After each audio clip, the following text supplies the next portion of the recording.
Gordon bloqué. C'est l'hiver sur Chicalor, et le travail est compliqué avec le froid. Heureusement, il est l'heure de rentrer pour Thomas et ses amis. Et ils rêvent tous de faire un gros dodo au chaud. Mais quand ils arrivent devant les hangars, mauvaise surprise.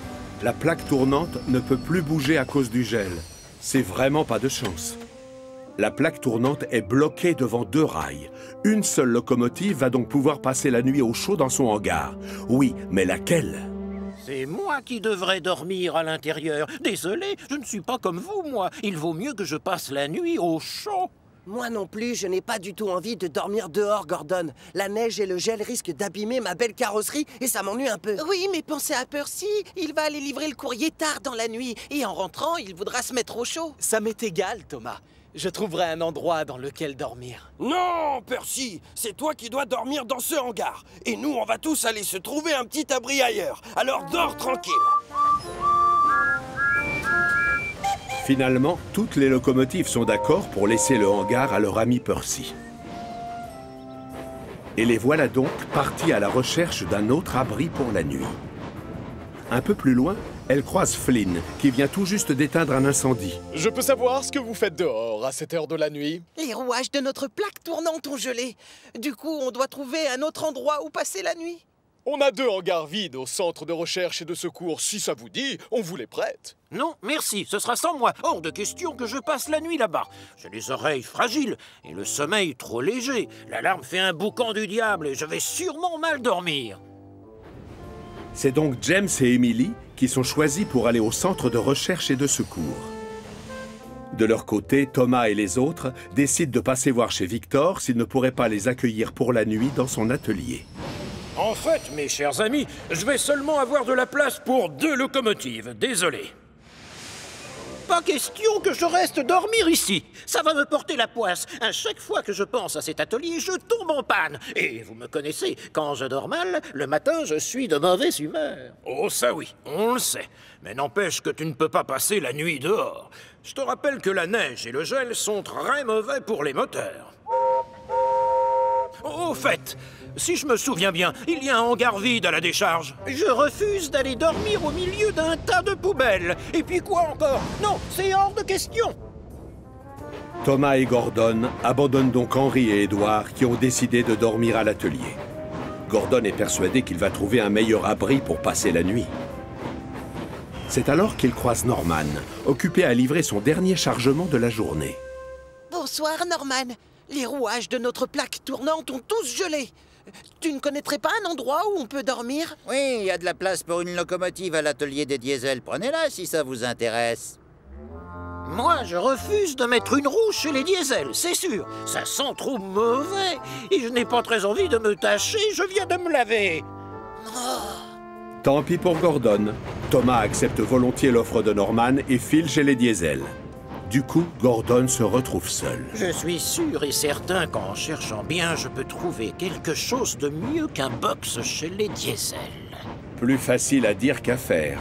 Car il a beau se creuser la chaudière, il ne voit pas où aller. Soudain, une idée lui traverse enfin la cheminée. Oh, je l'ai trouvé, la solution. Ces idiots sont tous partis dormir dans des hangars qui ne sont pas les nôtres, alors qu'avec un peu de chance, la plaque tournante a été réparée depuis longtemps. Et non, raté. La plaque tournante ne fonctionne toujours pas. Elle est toujours bloquée par le gel. Et malheureusement, il n'y a toujours accès qu'à un seul hangar. Quelle bande d'idiots, quand même. Moi, au moins, je sais où je vais dormir cette nuit.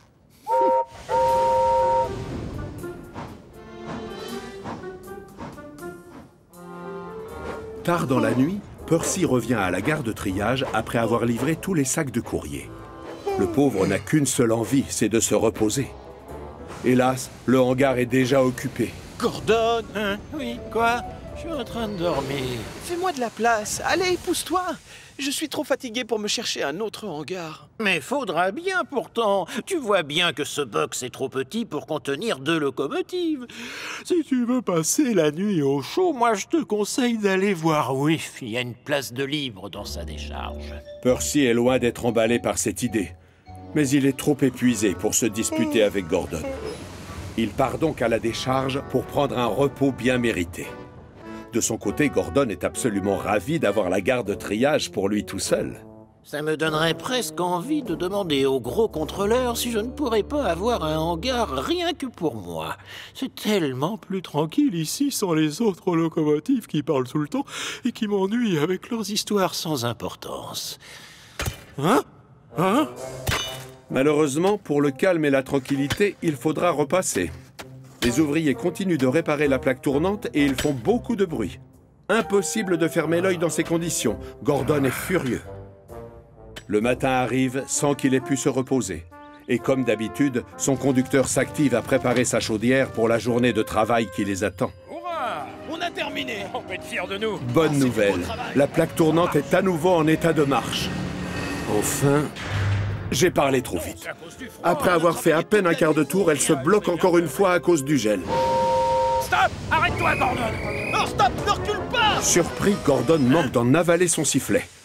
On ne plaisante pas avec les horaires quand on est en charge de l'Express. Oui, mais voilà, la plaque tournante est toujours bloquée. Personne n'arrive à la faire bouger. Du coup, Gordon reste coincé dans son hangar. Oh, quelle humiliation! Et les choses ne sont pas près de s'arranger. Le gros contrôleur arrive pour avoir des explications. Les passagers de l'Express sont allés se plaindre du retard. Dis, je peux savoir ce que tu fais là? Édouard m'a dit que c'était Percy qui devait dormir ici, à la gare de triage. Oh, je suis désolé, monsieur, mais moi aussi j'avais envie de dormir au chaud cette nuit. Percy n'a pas protesté d'ailleurs. C'est tout de même pas de ma faute s'il a encore gelé. Hein? Tiens, en voilà un qui a l'air d'avoir passé une bonne nuit. Salut! Comment ça va, tout le monde? Je sais ce que l'on va faire. Percy va s'atteler au wagon de James pour une journée. Et c'est James qui ira s'occuper de l'Express. Mais c'est moi qui suis en charge de l'Express. Je ne peux pas te confier ta mission habituelle puisque je te rappelle que tu es coincé dans ce hangar.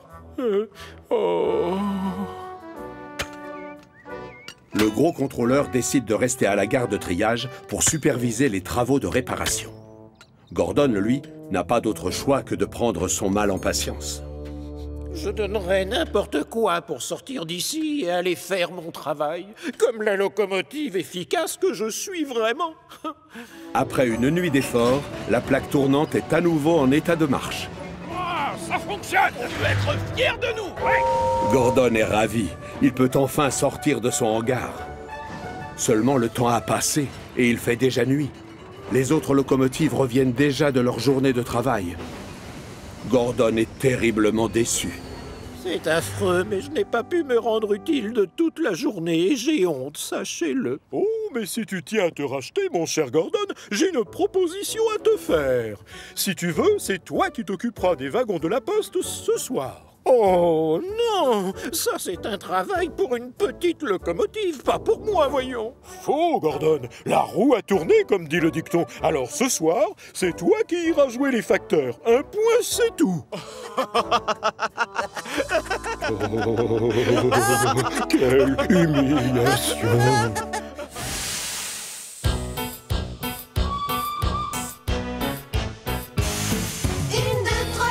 5, 6, 7, 8, les jolies locomotives, rouge et verte, marron et bleu, toute l'équipe brille de mille feux. Chacune a son rôle à jouer, toujours partante pour nous aider. Avec Thomas et ses amis, la vie nous sourit. Thomas, le plus culotté,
emportés par le vent.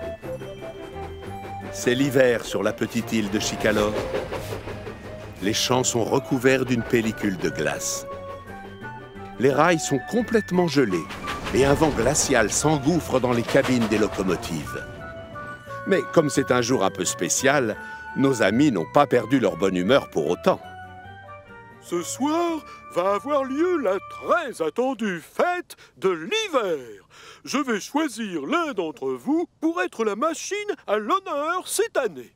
C'est le moment que tout le monde attend. Chaque année, une locomotive est récompensée.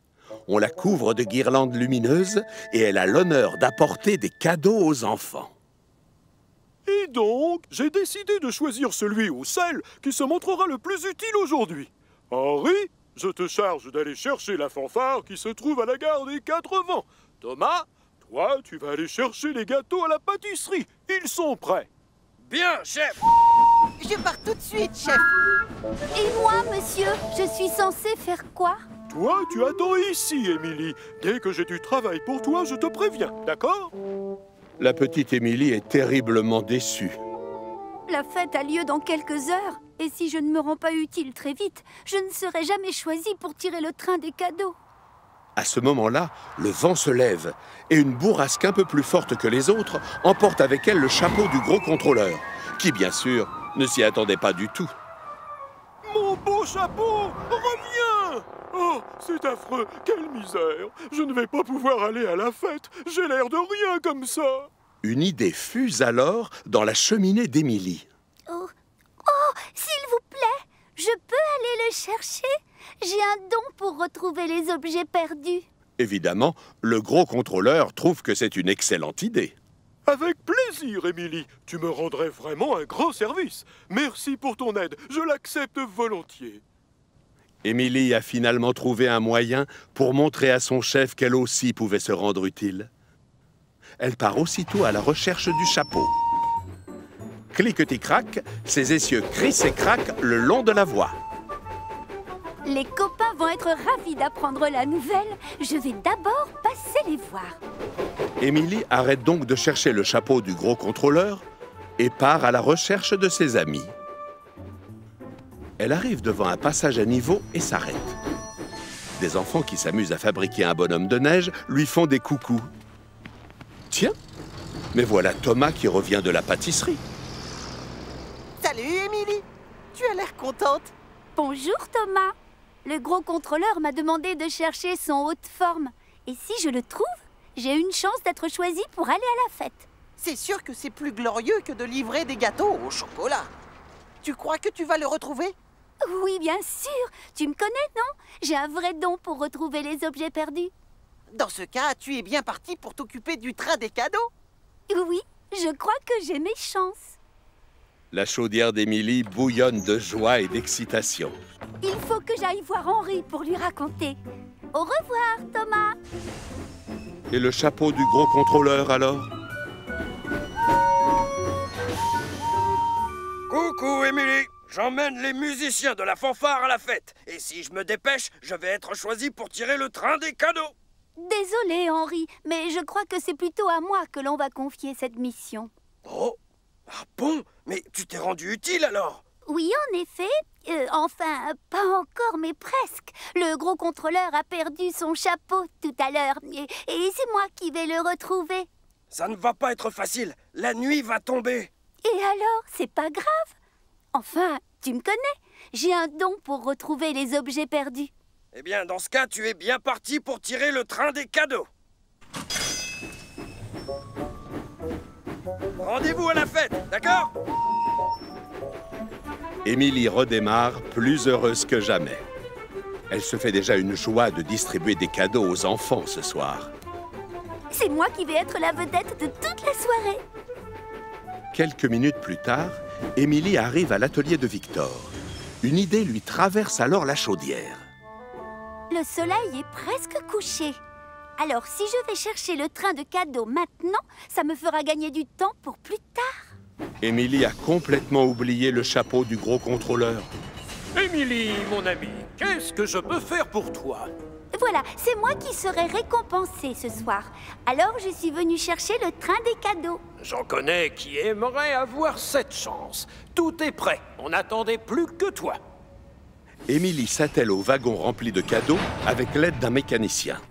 Ensuite, on la décore avec des guirlandes lumineuses. Comme elle est jolie avec toutes ces lumières. Parfait! Tu vas avoir beaucoup de succès à la fête. Émilie resplendit de la cheminée jusqu'aux essieux. Je ne sais pas ce que tu as fait pour mériter cette récompense, mais ça devait être extraordinaire. Nom d'un moteur, je n'ai toujours pas retrouvé le haut de forme du chef. Il serait temps d'y penser. Émilie démarre et sort de l'atelier à fond les wagons. Seulement la nuit est tombée. Il fait tellement noir qu'on n'y voit plus grand-chose. Sacré nom d'un piston, il fait nuit. Je ne vois pas comment je vais réussir à retrouver le chapeau maintenant. Et c'est la catastrophe. Le gros contrôleur arrive avec Thomas et il a l'air très en colère. Émilie, je peux savoir pourquoi tu as toutes ces guirlandes lumineuses? Et mon chapeau, il est passé où, hein? Émilie est très embêtée. Je suis vraiment désolée, monsieur. J'étais pourtant certaine que c'était moi la plus efficace. Mais j'ai oublié votre chapeau, c'est vrai. Alors je ne mérite pas de distribuer les cadeaux à la soirée. Thomas, puisque tu t'es rendu très utile tout à l'heure en livrant les gâteaux pour la fête, c'est toi qui tireras le train des cadeaux. Merci beaucoup, chef. Émilie, tu vas immédiatement retourner voir Victor et lui demander qu'on t'enlève toutes les décorations. Bien, monsieur. À l'atelier, les mécaniciens se dépêchent d'enlever les guirlandes posées sur Émilie pour les mettre sur Thomas.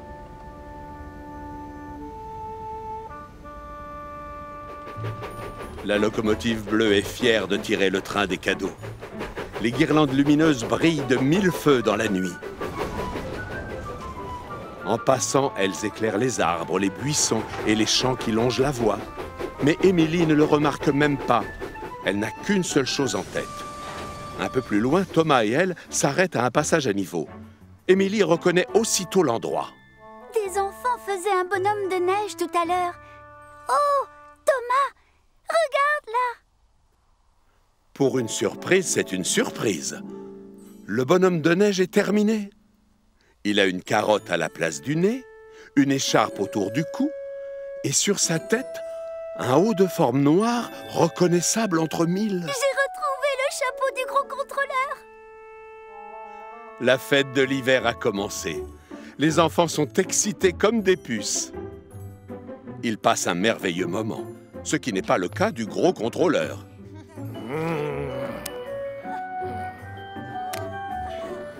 Soudain, Thomas et Émilie arrivent à toute vapeur et s'arrêtent juste devant la mairie.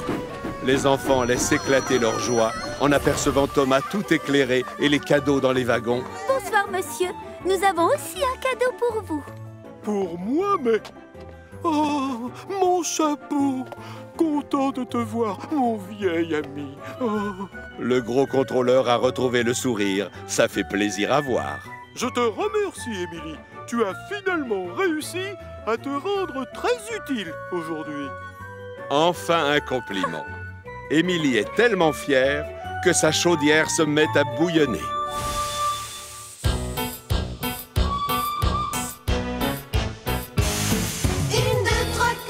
6, 7, 8, les jolies locomotives, rouge et verte, marron et bleu, toute l'équipe brille de 1000 feux. Chacune a son rôle à jouer, toujours partante pour nous aider. Avec Thomas et ses amis, la vie nous sourit. Thomas, le plus culotté,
pas de neige pour Thomas.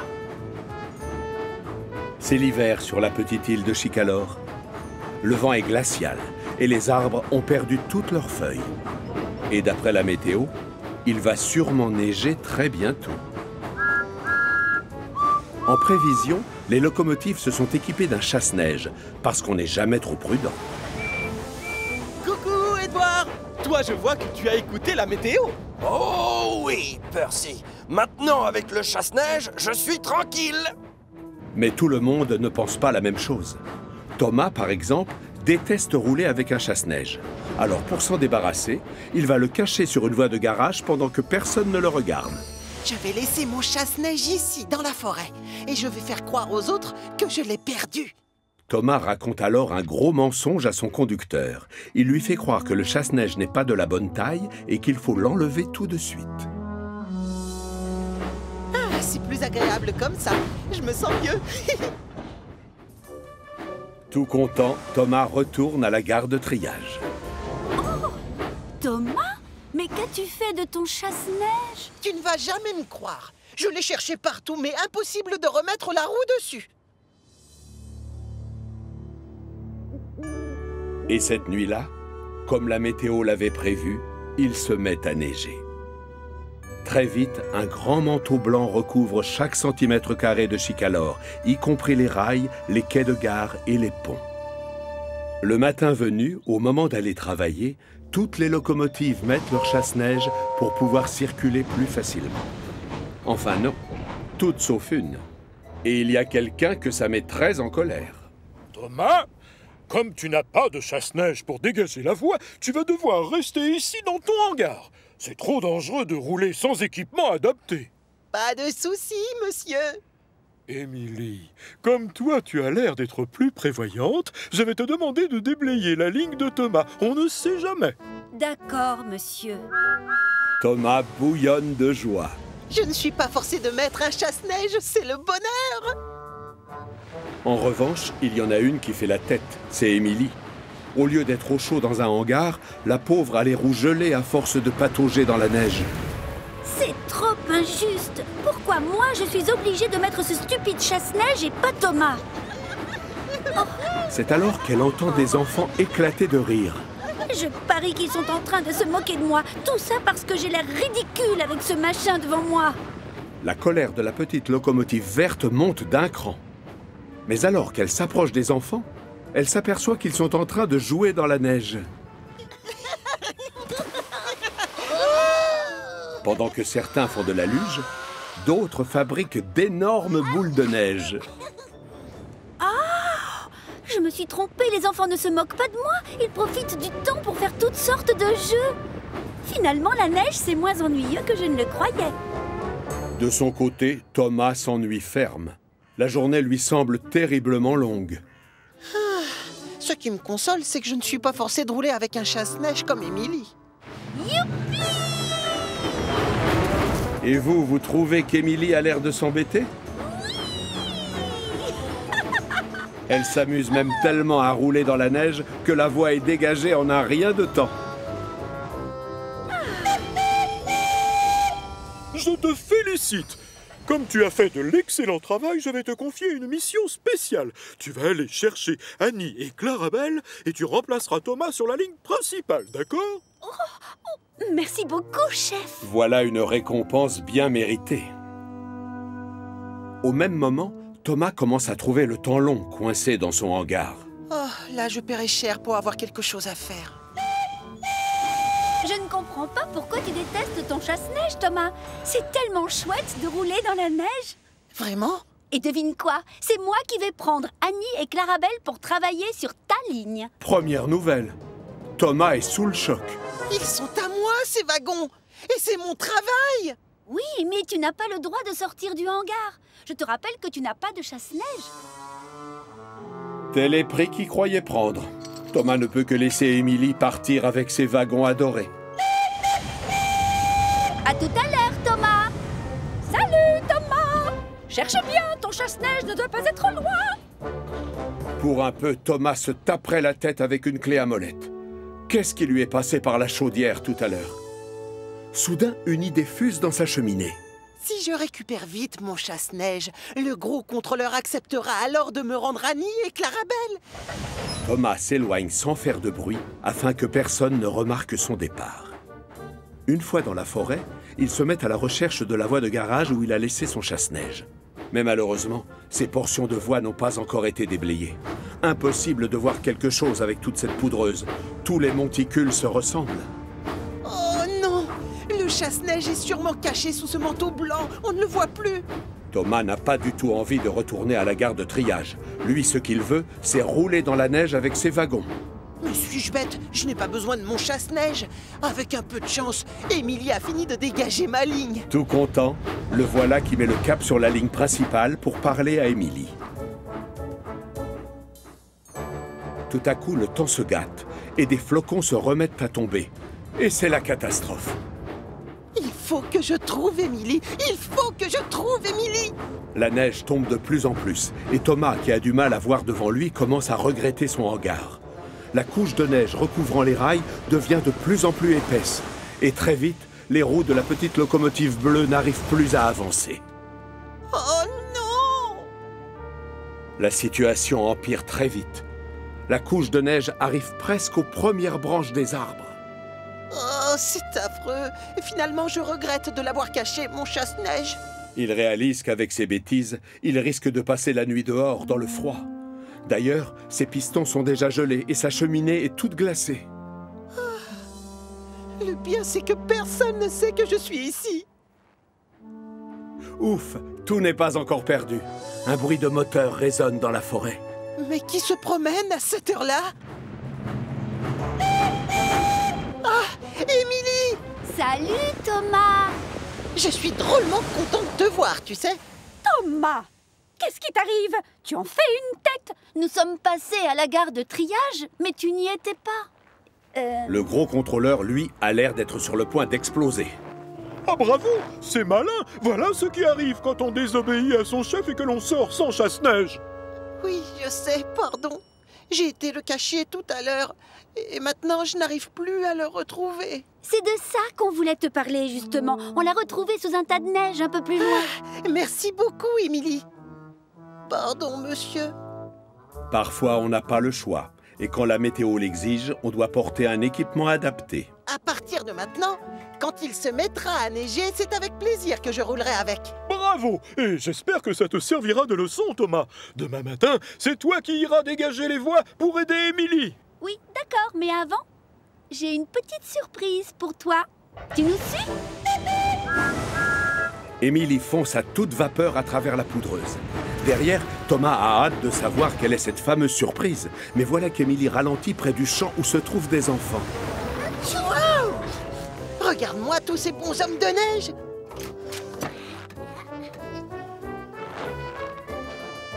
J'ai un petit faible pour celui qui a l'allure d'un chef. Un chef toujours très élégant. On a tout de suite l'air plus chic avec un chapeau. Non! Pas touche, je n'ai pas la chance d'avoir des cheveux pour me chauffer le crâne.